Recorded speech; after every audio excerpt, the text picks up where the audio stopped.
राधा का सच्चा प्रेम। वृंदावन की पावन धरती पर सुबह की पहली किरण जैसे ही पड़ी, चारों ओर एक दिव्य शांति फैल गई। यमुना किनारे हल्की हल्की हवा बह रही थी और उस हवा में एक मधुर धुन घुली हुई थी। वो थी कान्हा की बांसुरी की आवाज।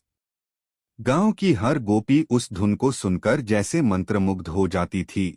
लेकिन एक हृदय था जो इस धुन में पूरी तरह खो जाता था। वो था राधा का हृदय। राधा के लिए कृष्ण सिर्फ एक नाम नहीं थे, बल्कि उनकी हर सांस में बसने वाला एहसास थे। एक दिन राधा यमुना किनारे बैठी थीं। उनके मन में एक सवाल उठ रहा था, क्या कृष्ण का प्रेम मेरे लिए भी उतना ही सच्चा है जितना मेरा उनके लिए है। तभी अचानक बांसुरी की आवाज पास आने लगी। राधा ने पीछे मुड़कर देखा तो सामने स्वयं श्री कृष्ण खड़े मुस्कुरा रहे थे। कृष्ण ने धीरे से कहा, राधे, तुम इतनी गहरी सोच में क्यों डूबी हो।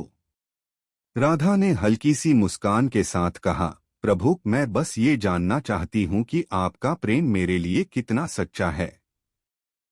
कृष्ण ने कुछ पल के लिए आंखें बंद कीं और फिर बोले, राधे, अगर तुम मुझसे अलग हो जाओ तो क्या तुम मुझे याद करोगी। राधा ने बिना एक पल गवाए कहा, प्रभु, मैं आपको भूल ही नहीं सकती, क्योंकि आप तो मेरी हर सांस में बसे हो।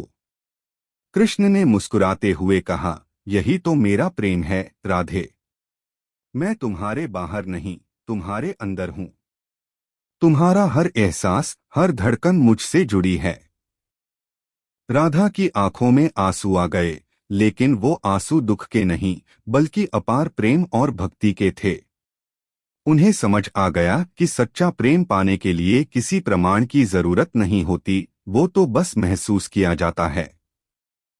उस दिन के बाद राधा ने कभी कृष्ण से अपने प्रेम का सवाल नहीं किया।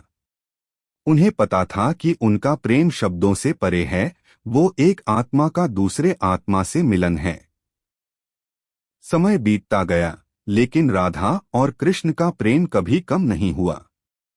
वो प्रेम आज भी हर भक्त के दिल में जीवित है। जब भी कोई सच्चे मन से राधे राधे या कृष्ण का नाम लेता है, तो वो प्रेम फिर से जाग उठता है।